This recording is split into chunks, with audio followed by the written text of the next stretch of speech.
Actually, ang magiging goodbye project ko ay daig kayo ng lola ko, ako na yung lola. Ganon katanda. Hi everyone, I'm Jillian Ward and I'm ready for my close-up TikTok style. I wouldn't change a thing even if I could. TikTok. I'm feeling so good. Okay, parang mga 1-year-old lang po ako dyan. As you can see, sobrang baby ko pa po talaga dyan. Baby pa lang ako, super lagi ko nang kinukulit yung mama ko na magpa-pictorial ako. Tapos gusto ko talagang nag-audition, nag-VTR. So, ayan, parang 1-year-old pa lang ako actually. 1-year-old or 2 years old pa lang ako, nagko-commercials na ako kasi gustong-gusto ko talaga maging artista. So, ayan, kaya happy-happy ako dyan na pinipicturean ako. Okay, hindi ako yan guys actually.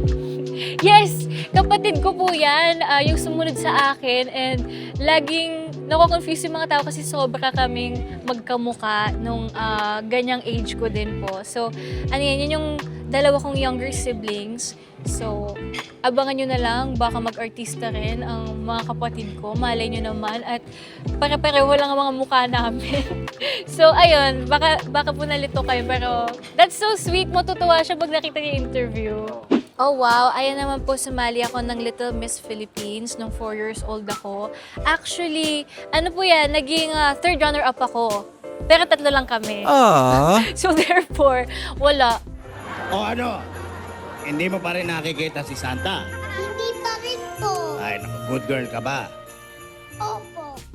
Kulelat ako dyan, pero naalala ko na naiyak ako niyan sa CR. Kahit baby kasi po ko, matalas yung memory ko. So naalala ko, naiyak ako, pero sabi sa akin ng mama ko, wait ka lang anak, mag-pray ka parate, meron pang malalaking plan sa'yo si God. And then, parang the next few months, nag-through this late po ako.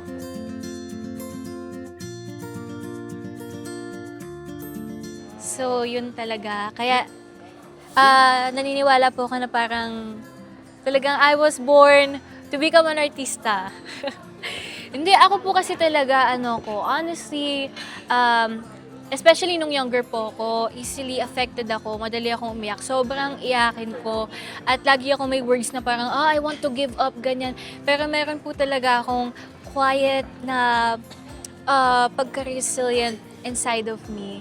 Kasi sobrang love ko po yung ginagawa ko. Iniiyak ko lang siya, tapos nagpe-pray ako, tapos nare-realize ko na hindi kahit ano yung mga failures na ma-face ko po. Ang importante sa akin is ini-enjoy ko yung ginagawa ko, may mga napapasaya ko. So, para sa akin, yung work ko is not just para maging successful ako. Gusto ko lang din talaga gusto ko lang maging artista, makapagbigay ng happiness sa mga tao. Yun. Ever since baby ako, gano'n na yun talaga yung mindset ko. Ayan, kasama ko ang aking papa.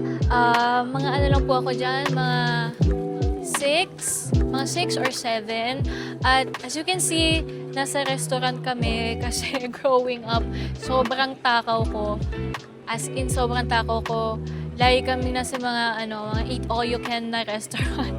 Ano yung So, ayan yun. conversation ni Papa at ni Jillian nung edad na to? Ano yung parati hindi pinapalo sa'yo? Okay. So, dati po kasi si Papa ang laging sumasama sa akin sa taping bago po si Mama. So, talagang I grew up with my dad mostly sa taping. So, grabe po yung mga advices na binibigay niya sa akin, to always take care of myself, to always protect myself, and ayun lang po, to stay disciplined. Yun po yung pinaka-importante sa kanya. Grabe rin po talaga yung disiplina na natutunan ko sa papa ko. Kaya din po siguro kahit may times na I feel like giving up, hindi po nawawala yung disiplina sa akin to keep on going kahit gaano kapagod, kahit gaano kalungkot. Kasi natutunan ko yun sa papa ko. Ayan, syempre, si Mama, sa mga 3 years old lang po ako dyan. Si Mama naman po, siya naman yung mas nurturing sa kanilang dalawa ni Papa. Si Mama yung tipong sobrang supportive po niya. Si Papa dati kasi, nung mga 12 ako, 11, 12, tinatapon niya yung mga makeup ko, ganun. Kasi sobrang stricto niya po talaga. Si mama naman yung parang mas, medyo andun yung support niya po sa akin bilang isang growing girl, bilang dalaga. And si mama naman, yung wisdom din po talaga na nakukuha ko sa kanya, iba din po talaga. I'm so proud of her. She's my biggest blessing in life. And lahat ng ginagawa ko po, mostly para kay mama. And kay papa. That's lola ko po, si Mommy Annie. She's my late grandmother. Talagang inalagaan niya po ako growing up, yung baby ako. So, sobra po yung naging impact sa akin nung pagkawala niya. But, ang goal ko rin po kasi talaga in life is makontinue ko yung legacy niya. At like yung abot kami na pangarap, dinedicate ko po yun for her.